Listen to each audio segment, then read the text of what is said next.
하나님 말씀 보겠습니다. 사무엘하 21장 1절에서 6절입니다.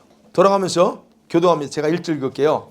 다윗의 시대에 해를 거듭하여 3년 기근이 있으므로 다윗이 여호와 앞에 간구하매 여호와께 이르시되 이는 사울과 피를 흘린 그의 집으로 말미암음이니 그가 기브온 사람을 죽였음이니라 하시니라.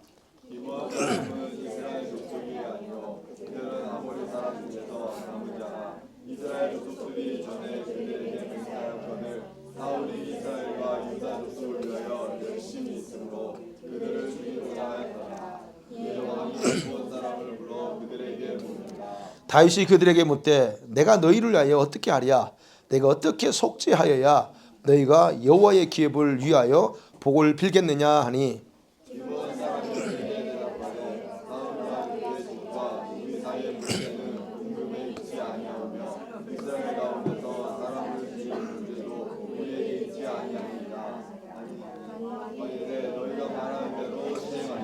그들이 왕께 아뢰되 우리를 학살하였고 또 우리를 멸하여 이스라엘 영토 내에 머물지 못하게 하려고 오해한 사람의 자손 7사람을 우리에게 내주소서. 여호와께서 택하신 사울의 고을 기브아에서 우리가 그들을 여호와 앞에서 목매어 달겠나이다 하니 왕이 이르되 내가 내주리라 하니라. 아멘. 자, 오늘은 사울의 죄에 대한 하나님의 공의 집행에 대해서라고 제목을 잡아왔습니다. 여러분, 우리가 예수 믿는 사람으로서 지금 세상 각 나라에서 일어나고 있는 다양한 어떤 재앙들이 있죠. 기근, 홍수, 폭동도 있고 전쟁도 있고 뭐 이루 말할 수 없는 부정부패 이런 모든 일들이 일어납니다. 그런 일어나는 일을 볼 때 우리 기독교인으로서 그런 일을 볼 때 어떤 관점으로 이해해야 될까 하는 거예요. 어떤 관점으로 봐야 돼요, 그런 거. 멀쩡하던 건물이 무너져 많은 사람이 죽고 잘 가던 비행기가 미사일에 맞아 추락합니다. 이런 일들이 왜 일어나야 돼요? 그거를 우리가 어떤 관점으로 볼 거냐는 겁니다. 여러분, 두 가지 반응을 여기에 대해서 두 가지 반응으로 우리가 생각할 수 있어요. 하나는 하나님이 이런 재앙들에 대한 책임이 있다고 주장합니다. 왜냐하면 하나님께서 관여하지 않았기 때문에 이런 일이 발생한다는 거예요. 아니, 하나님이 주권자라면서 왜 가만히 두느냐는 거죠. 이게 첫 번째 하나의 관점이고, 두 번째는 또 다른 건 뭐냐면 세상의 왕인 사단이 이런 모든 불행을 조장하고 있다. 그래서 모든 책임은 사단하고 인간에게 있다라고 그렇게 주장합니다. 자, 어떤 게 맞아요? 어떤 게 맞을까요? 여러분, 정리해 볼게요. 하나님께서 세상을 통치하는 절대 주권으로 사탄까지도 통제하고 있습니다. 이 세상의 왕은 역시 지난번에 말씀드린 것처럼 사단이에요. 왕노릇을 하고 있습니다. 그러나 그럼에도 불구하고 하나님의 절대적인 주권은 그 사단도 통제하고 있다는 거예요. 기본이 그렇다는 겁니다. 그러면 사단은 하나님의 허락하는 선에서 왕노릇하고 있지 하나님 허락하지 않는 데까지 가지 않아요. 하나님이 허락하는 선에서 그래서 통치하고 있지만 인간의 생사를 주관하지 못합니다. 주관하지 못해요. 단 이거요. 단 우리 인간의 죄악이 정점에 다다르는 경우에는 사단이 내버려둡니다. 사단에게 그 생명들을 생사를 좌우하게끔 허락해버립니다. 이해가 가능하죠? 여러분 이해하시죠? 그렇기 때문에 사단이 세상에 활동하면서 자기 능력을 행사할 수는 있어요, 지금. 그래서 사람들 가운데 온갖 악을 다 조장합니다. 그러나 여러분, 인간의 행악에 대한 하나님의 그 공의의 법 집행을 위한 도구로 쓰임받는 게 사단입니다. 그렇다면 생각해요. 인간의 악행이 있어요. 우리가 인간이 저지르는 악들. 물론 배후에는 악한 것이 귀신들이 조장할 수도 있습니다. 그럼에도 불구하고 우리 인간이 죄를 져요. 그러면 그런 인간의 죄악과 하나님의 주권 사이에서 작용하는 게 뭘까 하는 겁니다. 그 하나님 주권 있잖아요. 그 주권 사이에 뭐가 작용할까요? 오늘은요, 바로 오늘 본문에 일반적으로 교회에서 다루지 않는 그런 중요한 원리를 소개하고 있어요. 교회에서 다루지 않는 내용들입니다. 뭘까요?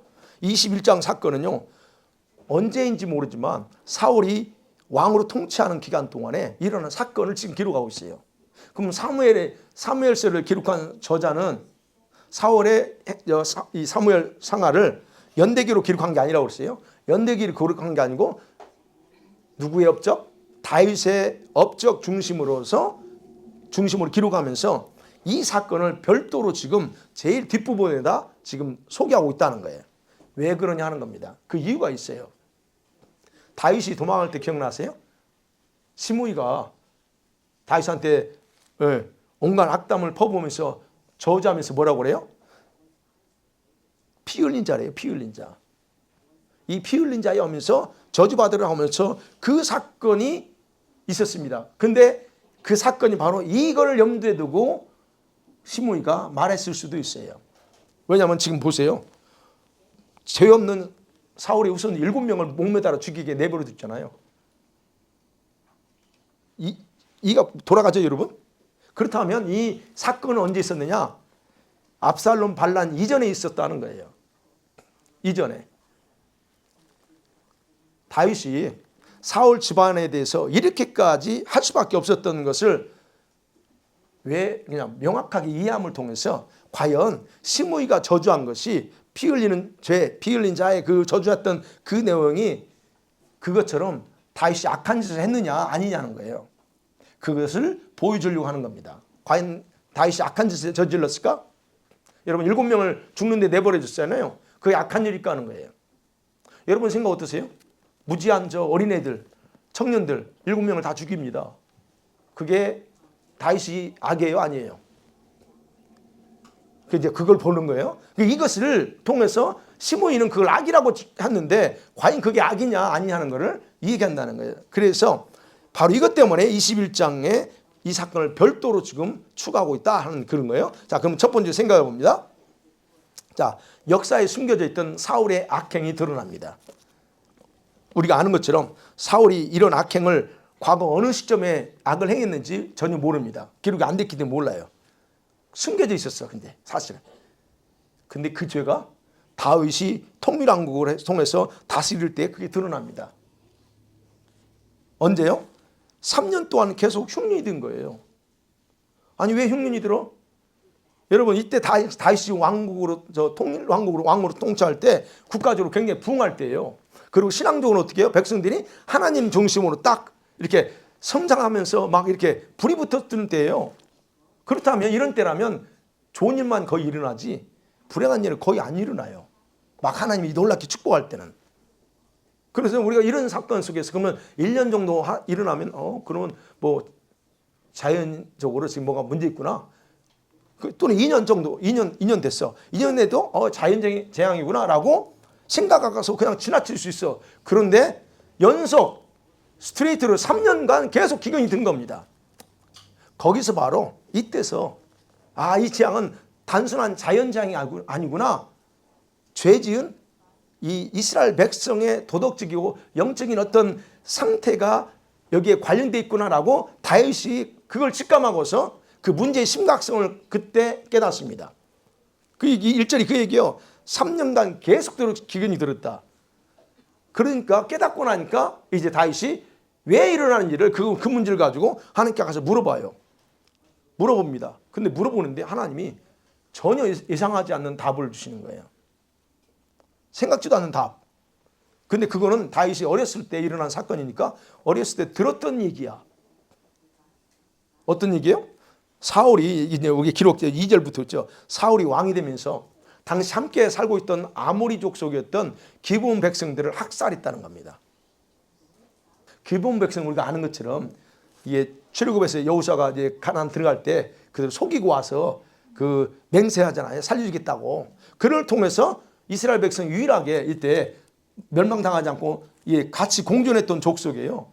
그런데 지금 사울이 왕이 돼가지고 그들을 같이 살고 있는 그들을 보면서 마치 이게 유대인 우월주의자처럼 이스라엘과 유다 백성들만 진짜 하나님 백성이야 라고 하는 그런 편파적인 생각을 가지고서 그때 당시 할 수 있는 대로 그들을 다 없애려고 학살했다는 겁니다. 그게 죄예요. 이런 사울의 그 행위는 그 당시에 다윗이 어렸지만 소문으로 들어서 알고 있었던 일이라. 그렇다면 사울이 보세요. 기부와 백성들을 죽인 거, 이건 뭐가 문제냐는 거예요.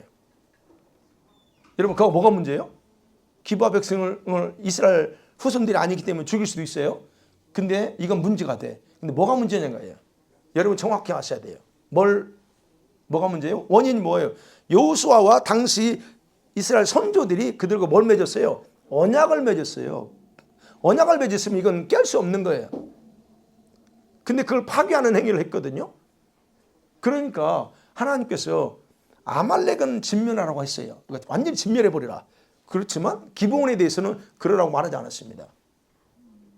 그렇기 때문에 사울의 그런 저지른 학살은 악행이고 언약을 파괴하는 행위예요. 그럼 사울이 왜 이런 일을 했을까요? 왜 그랬을까요? 여기 보면 그 2절 보면 유다족 수울랴 열심히 썼다 그래요. 왜 이런 일을 하냐는 거예요. 사울은 자기 나름대로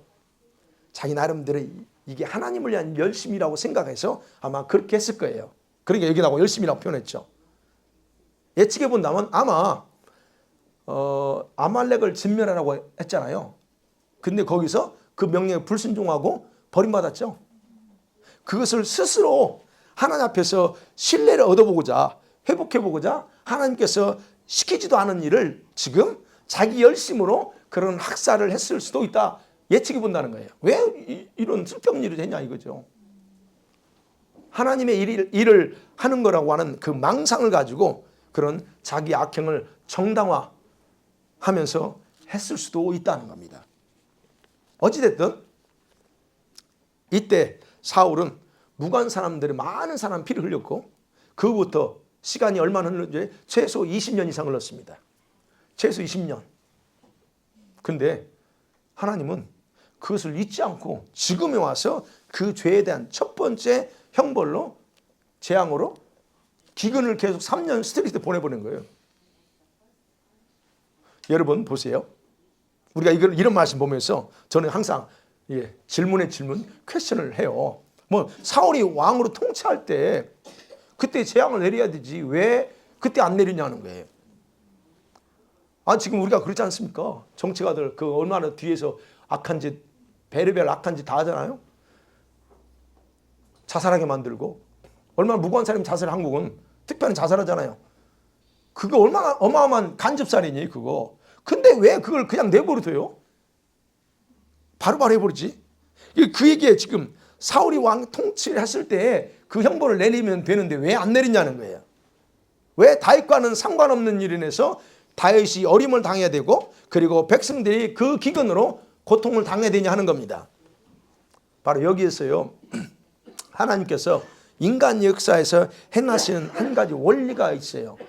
뭡니까? 원인과 결과, 그리고 죄에 대한 공의의 심판의 원리입니다. 여러분, 사울이 어쨌든 무지해서 그런 악을 행했을지라도 그것은 재앙의 원인이에요. 그 원인으로 적용해서 지금 다윗과 백성들이 당하고 있습니다. 이 원인이에요. 그 다음에 이런 재앙을 당하는 사람들은 우연이나 재수가 없겠죠. 몇십 년 지난 그 후손들이 이런 재앙을 받아. 이게 왜 기분 좋은 일은 아니죠. 그들 입장에 보면 재수 없는 거지, 운이 없어서 당하는 것처럼 생각할 수 있다는 겁니다. 근데 그게 하나님의 주권 안에서 이루어진 결과로서 인간에게 내려진 재앙이라는 거예요. 이럴 때에 여러분 보세요. 이럴 때 원망 불평이 나오는 게 아니고 그 속에 담겨진 메시지, 하나님 메시지를 빨리 찾아야 됩니다. 왜 이런 일이 나한테 발생하냐? 왜 이런 일이 우리 가정에서 일어나냐? 그 원인을 빨리 찾아야 돼요. 거기는 뭔가 있다는 얘기예요. 여러분, 자, 그러면 사울이 죽인 그 행위에 대해서 하나님이 어떤 원리에 근거해서 그거를 공의를 지평하는가? 여러분 창세기에 보면 아벨이 가인에 의해 돌에 맞아 죽잖아요. 죽는데 아벨은 아무것도 안 했습니다. 근데 그가 호소합니다. 뭐가 호소해요? 아벨의 핏소리가 원하는 원수를 갚아달라고 호소한다 그래요. 그 창세기 4장 10절이 기록됐잖아요. 보세요. 시작. 이르시되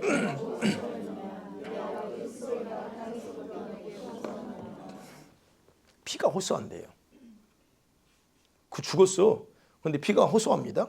그래서 피를 흘린 자는 반드시 그 사람의 피값으로 대신 갚아야만 하는 원칙은 율법이 생기기 전부터 있었어요. 지금 저 얘기합니다. 그래서 하나님께서 노아 홍수 이후에 노아에게 그거 그랬잖아요. 9절 창세기 9장 5절 6절 이렇게 말하잖아요. 같이 볼게요. 시작. 내가 반드시 너의 피 곧 생명의 피를 찾으리니 짐승이면 그 짐승에게서 사람이나 사람의 형제면 그에게서 그의 생명을 찾으리라. 다른 사람의 피를 흘리면 그 사람의 피도 흘릴 것이니 하나님이 자기 형상대로 사람을 지었었습니다. 예, 피를 흘리면 반드시 그 사람한테 생명을 찾습니다.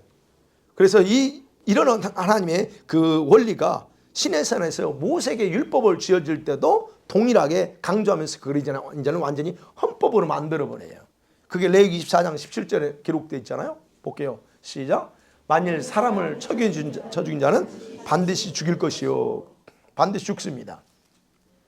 자, 이 법은 뭘 의미하냐? 하나님 무자비한 분이네. 이걸 얘기하려고 하는 게 아니에요.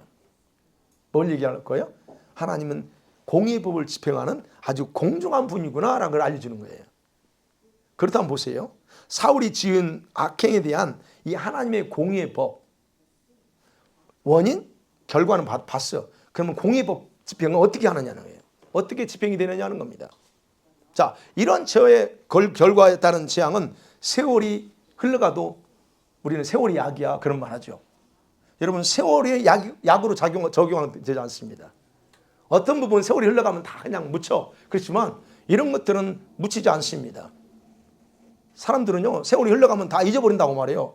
그렇죠. 얼마나 작년에 올해 초반에 있었던 일들이 지금은 미디어에서 나오지도 않아. 굵직굵직한 사건들이 다 잊어졌다고 생각합니다. 그런데 중요한 것은 영계에서는 절대로 사라지지 않기 때문에 여전히 남아있다는 겁니다. 사람들 기억 속에는 잊어버릴 수 있어요. 세월이 흘러가면서 뭐 그럴 수 있어요. 그러나 여전히 영계에서 남아있다는 거예요. 그러니까 세월은요 여러분이 흘러서 회개를 대신할 수 없는 거예요. 그거 회개 안 하면 그건 여전히 남아있어요. 뿐만 아니라 세월이 흐른다고 해서 여러분요 삶을 변화시킬 수 없는 거예요. 이거 행한 거 괜찮아. 그렇다고 해서 여러분 세월은 여러분의 삶을 변화시킬 것 같지만 조금 변화시킵니다. 네. 그래서 사람들은 시간 지나면 과거의 죄를 잊어버리고 더 이상 비난하지 않을 수 있다. 그러나 중요한 건 하나님은 그 죄를 잊지 않고 있다는 거예요. 하나님은 그 과거의 그 죄를 잊지 않고 율법과 피해자를 변호하시려고 반드시 일어나십니다. 바로 그 사건이에요. 지금 이스라엘 백성들이 시간이 지나면서 기브온 백성들의 학살 사건을 잊어버릴 수 있어요. 뭐 20, 30년 전에 일어난 거 뭐 그럴 수 있어요. 그러나 하나님은 그들에게 보응할 날만 기다리고 있어요. 이것이 바로 하나님의 공의 법 집행 원리예요. 기다립니다. 하나님이 당장 안 하는 이유가 기다려요. 하나님은 기다리다가 때에 맞춰서 보응하는 거예요. 아까 말씀드렸죠? 곧바로 징계 안 해요. 뭐가요? 그 사람의 죄의 분량이 차야 돼요. 찰 때까지 기다려요. 그리고 차는 순간에 그걸로 누구한테? 사단한테 딱 허용해버려요. 그때 사단이 그 생명을 취해버리는 겁니다. 바로 여기에 우리 인간이 어리석음이 나와요. 어리석음이 작용되는 게 있어요. 뭐냐면 하나님께서 곧바로 보응하지 않고 기다리는 것뿐인데 그것을 하나님 무관심해서 지금 하나님 눈이 멀어서 보지 않고 침묵한다고 착각하고서 또다시 악을 당당하게 짓는다는 것. 이게 인간의 어리석음입니다. 또 행해. 또 그거 하나님이 다 기억합니다. 그런데 그런 어리석게 안 난다는 거예요. 그래서 사람들은 징계가 바로 없으면 뭐예요? 아, 잘 지나갔어. 아, 이번에 사건 다 법적으로 뭐 무죄 선언해. 그러면 시간이 다 지나면 다 잊어버린다? 그렇게 느끼는 거예요. 그래서 그러나 하나님의 공의에는 시간적인 어떤 제한도 존재하지 않습니다. 하나님의 공의는 제한이 없어요. 50년 후에도 100년 후에도 그건 반드시 공의를 집행하십니다. 그게 지난번에 말씀드린 조상들의 문제도 그게 거기서 나오는 거예요. 그러니까 우리 사람이 행하는 악행 중에서 바로 이런 피를 흘린 죄에 대해서는 반드시 이런 공의의 심판을 집행한다. 그래서 지금 악을 행하는 자들이요, 승리자처럼 행사하고 그렇지만 여러분, 그들의 악에 대한 공의는 반드시 그들의 자손에게라도 반드시 집행돼요. 이게 바로 그래서 사울이 지은 죄가 지금 이때서 드러나는 거예요. 그 원리의 근거에서. 자, 그러면 이제 두 번째로 생각해 봅니다. 자, 그럼 하나님의 공의를 집행해야 되잖아요. 누구를 위해서 공의를 집행합니까? 다윗을 위해서 아니에요. 기본 백성들을 위해서 공의를 집행해야 됩니다. 피 흘린 죄에 대한 공의는 영계에서도 집행되지만 직접적인 대면을 통해서 집행돼야 됩니다. 그래서 다윗이 그 원인을 들었어요. 저 하나님 응답에 이해 때문이야. 그러니까 누굴 찾아가요? 기본 백성을 찾아가는 거예요. 대면에서 해결점을, 그들에게 공의를 실제적으로 집행해 주기 위해서 찾아가는 거예요. 그리고 물어요. 그 3절이 그거잖아요. 내가 너에게 어떻게 하면, 너희가 어떻게 속죄하면 여호와의 기회 벌려서 네가 볼 빌어주겠느냐 하는 거예요. 기본 사람들이 억울했겠죠. 그래서 참 그 억울함 때문에 몇십 년을 고통 속에 살았겠죠. 그들이 하나님 앞에 저주해달라고 했을지 안 했을지 모르지만, 그러나 분명한 것은 그 억울함이 하나님께는 그대로 하나님께 다 받았다는 거예요. 그들이 이방 족속이니까 안 받고 이거 상관없어요. 모든 게 다 공의법칙이니까. 근데 이 사람들은 내용을 보면, 읽어보면 그래요. 그들은 하나님의 법, 율법이 옳다는 것, 그리고 신화된 백성으로서 자기들의 상황이 불리하다는 걸 다 알아요. 이건 그걸 알아. 그래서 조심스럽게 말하는 거예요. 자기에게는 생명을 줄 권한도 없어요. 율법에는 여러분 목숨에 대한, 생명에 대한 금전적인 보상을 받는 걸 요구하지 않습니다. 죽었으니까 얼마 지불, 이게 없어요. 그냥 피로 갚아야 돼. 그걸 알고 있어요. 그들은 그래서 다윗한테 이런 자기들의 어려움 가운데 있는 종살이잖아요. 이들은 종이에요. 그거 풀어달라고 요구하지 않아요. 이 기회에 우리 한번 자유롭자, 이게 요구하지 않습니다. 다만 오늘 그런 거 아는 것처럼 살인자에 대한 형벌, 그건 사형이거든요. 그 형벌. 그래서 이 사람들은 이스라엘 백성들을 죽일 권리가 없어요. 그들은 사실은 그걸 알기 때문에 이 사건을 처리할 책임을 가지고 있는 다윗한테 부탁하는 거예요.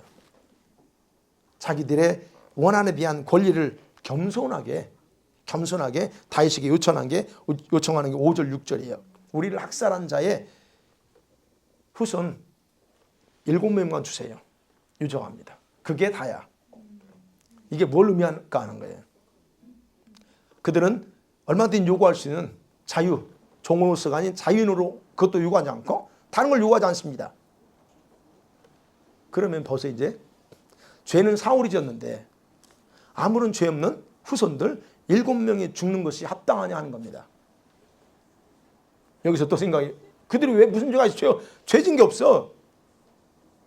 그러니까 여러분, 이런 종류의 보응의 내용들은 오늘날 우리 입장에서는 이해가 안 될 수 있어요.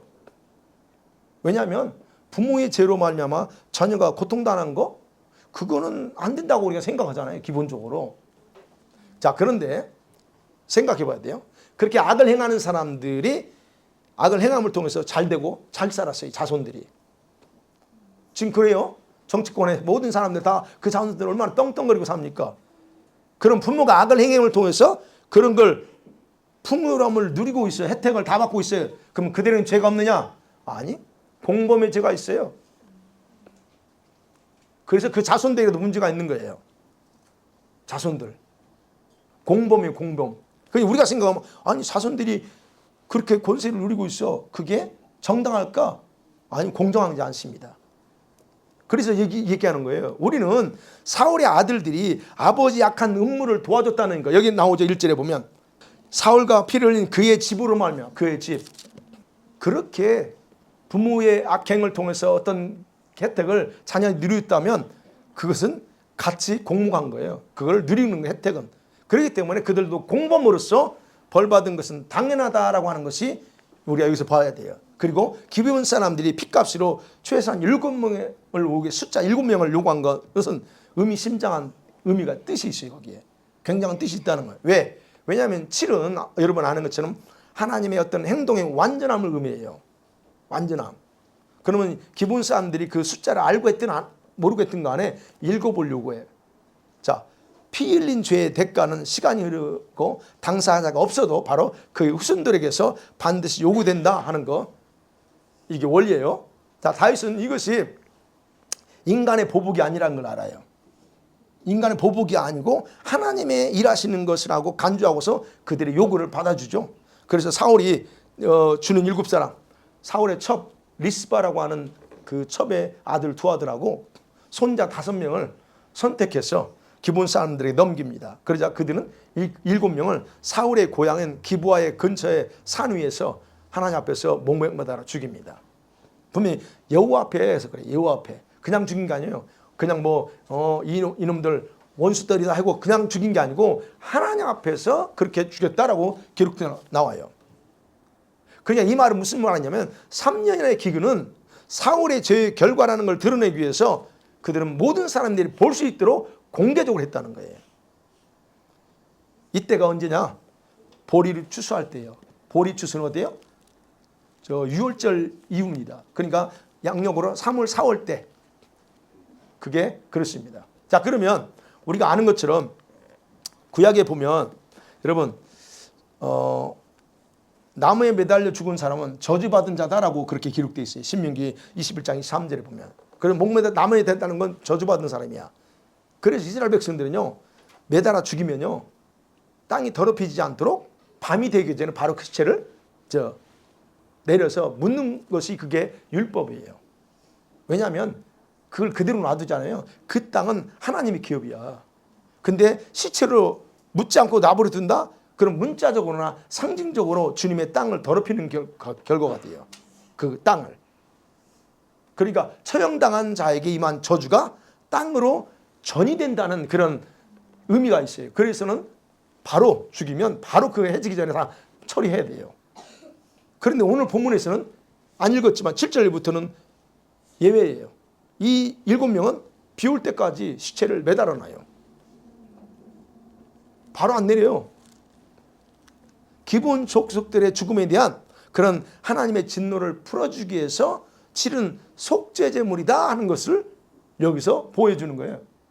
그래서 이제 그렇게 죽였어. 그렇지만 이제 기근이잖아요. 그러니까 비가 올 때까지 그래요. 그래서 사울의 첩이었고 두 아들의 죽음을 슬퍼하던 그 리스바가 시체들이 시체의 짐승이 와서 이제 그렇죠. 접근하지 못하도록 보면 굵은 베옷을 반석에 딱 깔고서 비가 쏟아질 때까지 그게 몇 날 며칠인지 정확히 모릅니다. 그러나 그때까지 거기서 슬퍼하면서 밤낮으로 그 시체를 지켜요.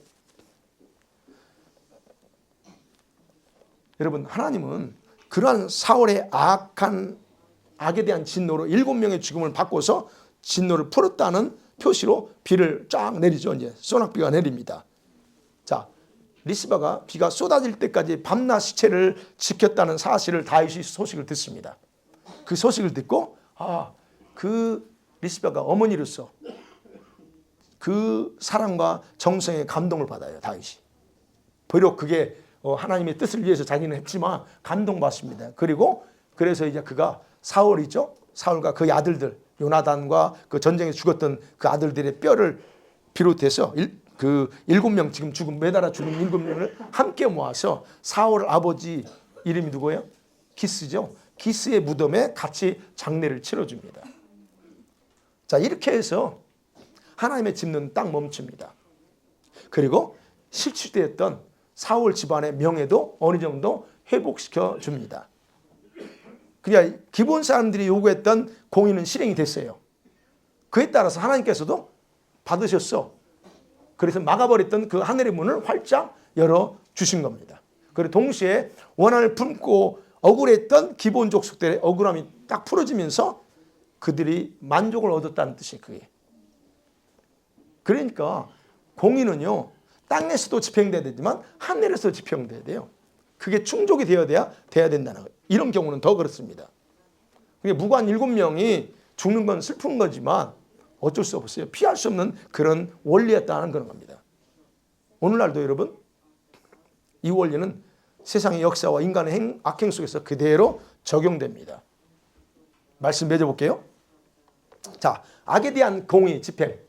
이 집행은 개인적으로 들어가기도 하고 집단적으로 들어가기도 하고 국가적으로 지역적으로 구분돼서 들어갑니다. 사울은 왕이었어요.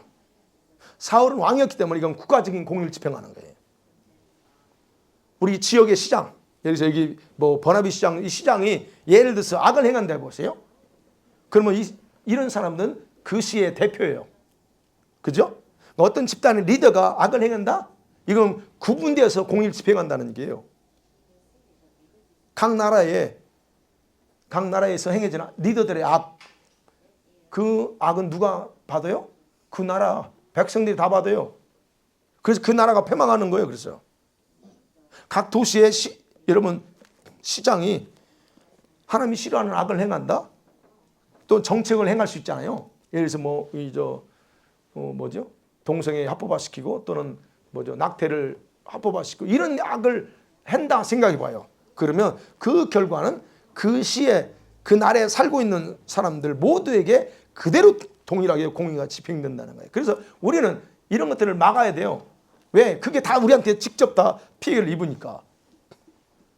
그래서 그런 거예요. 집단, 어떤 단체 리더가 죄를 행해서 공의를 집행한다 하나님이, 그럼 그 소속원들은 피할 수 없다는 겁니다. 이 원리예요.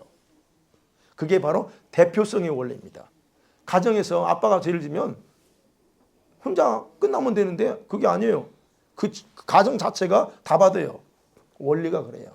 교회에서도 마찬가지고 이런 식으로 국가적으로 집단적으로 이렇게 공의는 집행된다는 거예요.